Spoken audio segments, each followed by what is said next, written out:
आज Doubtnut app download करें। Doubtnut पर अपने सभी गणित, रसायन विज्ञान, भौतिक विज्ञान और जीव विज्ञान के डाउट्स का करो सफाया। बस प्रश्न की फोटो खींचो, एक ही प्रश्न को क्रॉप करो और तुरंत वीडियो सोल्यूशन पाओ।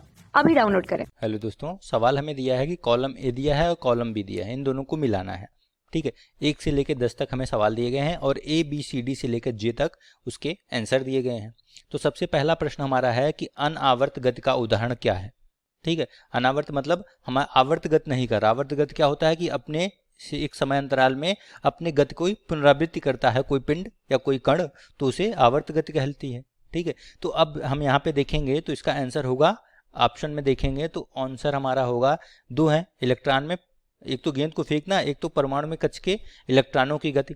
ठीक है, तो हमें पता है कि अगर हम किसी गेंद को फेंकते हैं, मान लो पहला पार्ट हम लोग हल कर रहे हैं, तो अगर मान लो ऊपर से आपने किसी गेंद को गिराया, ठीक है, ये मान लें पृथ्वी है, ठीक है, आपने ऊपर से गेंद को गिराया तो यहाँ से टकराती है, फिर ऊपर जाती थोड़ी दूर, फिर नीचे आती है, तो उसकी गति जो होती है कुछ इस प्रकार होती है। अगर मैं दिखाऊं तो उसकी गति यहाँ से जो है ऐसे ऐसे ऐसे ऐसे करके धीरे धीरे फिर जाके रुक जाती है। तो ये गति हमारे किस प्रकार की है, ये हमारा जो है आप देखेंगे अनावर्त गति है। ठीक है, अनावर्त गति है, क्योंकि ये अपने पुनरावृत्ति गति का पुनरावृत्ति नहीं कर रही है। तो इसका आंसर क्या हो जाएगा, पहले का ई वाला पार्ट, ये ई है तो पहले का आंसर हो जाएगा ई।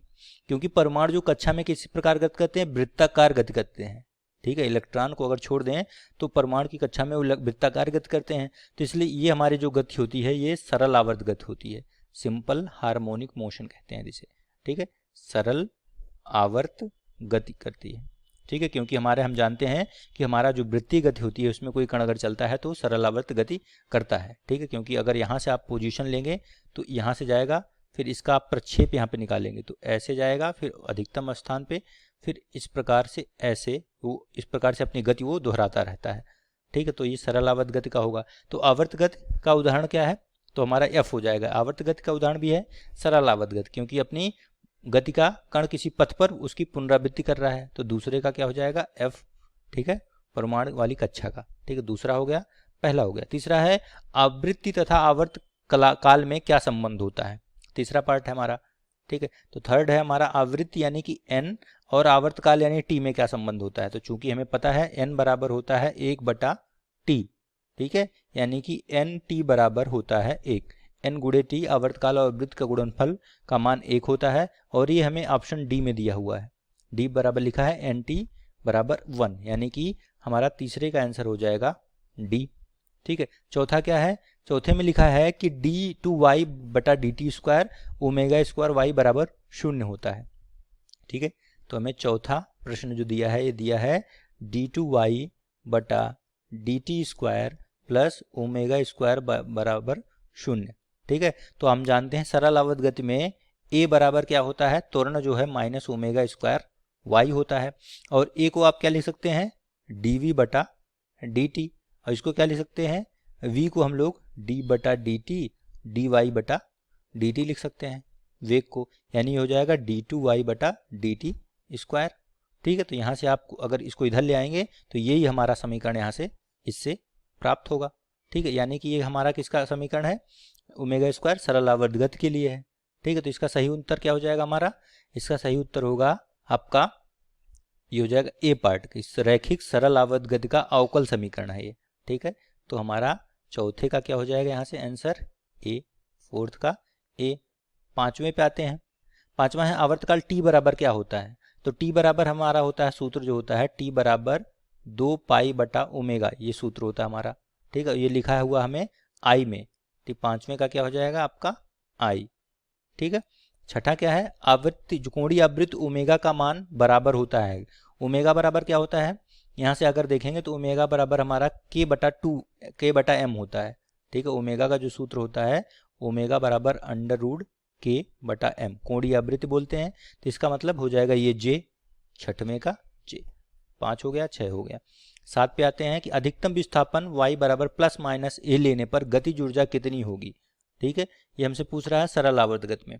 7 पे इसको मैं हल करके आपको दिखाता हूँ कि हम जानते हैं कि अगर कोई कण हमारा सरल आवर्त गति कर रहा हो तो उसके विस्थापन का समीकरण क्या होता है, y बराबर a sin ω t, जहाँ पर a हमारा क्या है, आयाम होता है। ठीक। तो अगर ये कह रहा कि विस्थापन अधिकतम हो, तो विस्थापन अधिकतम अगर प्लस माइनस ए कब होगा, जब हमारा या तो साइन ओमेगा टी का मान क्या हो, पाई बटा एक हो, एक मतलब पाई ओमेगा टी हमारा पाई बटा दो हो, ठीक है, कला हमारा पाई बटा दो हो, या तो ये हो माइनस एक हो, प्लस माइनस एक होगा तो प्लस माइनस ए हो जाएगा, यानी ओमेगा टी का जो मान होगा, कला का जो मान होगा, या तो पाई बटा दो होगा या तो 3 पाई बटा दो हो, ठीक है। तो यहाँ से हम लोग अगर देखेंगे तो यहाँ से क्या हो जाएगा, गतिज ऊर्जा जो होती है, गतिज ऊर्जा, किसी कण की गतिज ऊर्जा आप के बराबर किससे लिखते हैं, 1/2 m v स्क्वायर से, 1/2 m v को आप लिख सकते हैं dy बटा डी टी का होल स्क्वायर।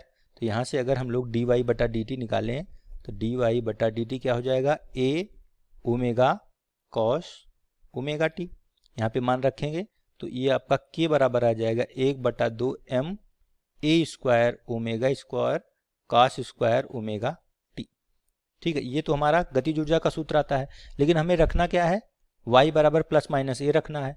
उस केस में क्या है, हमारा ओमेगा टी जो है पाई बटा दो, 3 पाई बटा दो है, तो अगर ओमेगा टी का मान हम पाई बटा दो रखेंगे तो कॉस ओमेगा टी क्या होगा, शून्य, कॉस 90 शून्य होता है, इसी तरह 3 पाई बाई भी शून्य होगा, तो ये आपका के क्या हो जाएगा, शून्य। यानी कि गतिज ऊर्जा इस केस में क्या होगी, अगर y को हम प्लस माइनस ए रखेंगे तो गतिज ऊर्जा आपकी शून्य होगी, और शून्य ऑप्शन में दिया हमारा h, ठीक है। तो यानी कि हमारा सातवें का क्या हो जाएगा, h। इसी प्रकार आठवां हमारा 0 से t cos square omega T D T का मान कितना होगा, ये अवकलन, ठीक है। आठवां हमसे पूछ रहा है कि अवकलन 0 से t cos square omega T D T, इसको आइए हम लोग हल करते हैं, देखते हैं क्या होगा इसका मान, ठीक है।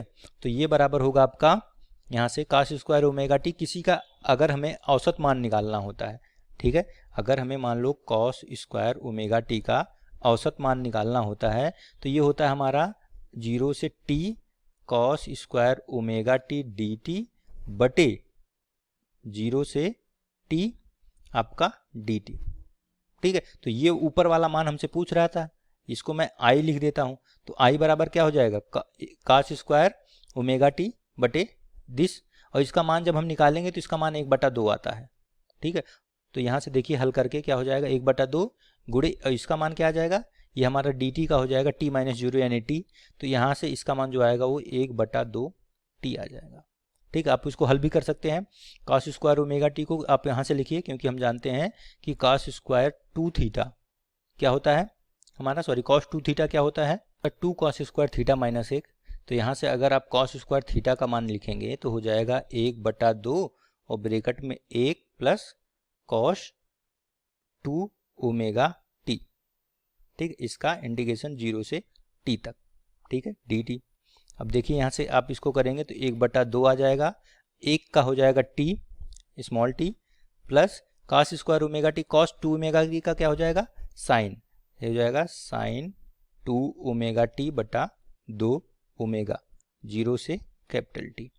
अब देखिए अगर 0 रखेंगे तो साइन 0 0 होता है, और कैपिटल T को t रखेंगे तो 2 पाई हमारा क्या होगा, 2 पाई t हो जाएगा, ठीक है। और हम जानते हैं कि हमारा ओमेगा जो बराबर होता है 2 पाई बटा t होता है, या t बराबर होता है 2 पाई बाई ओमेगा, ठीक है। तो यहाँ से रखेंगे तो 2 पाई बचेगा, t को अगर आप t रखेंगे तो 2 पाई बचेगा या 4 पाई बचेगा, तो यहाँ से 4 साइन 4 पाई, ये पूरा मान आपका क्या हो जाएगा, 0, तो बचेगा t माइनस 0 यानी कि 1/2 t, इसको हल करेंगे तो ये आपका आंसर आ जाएगा।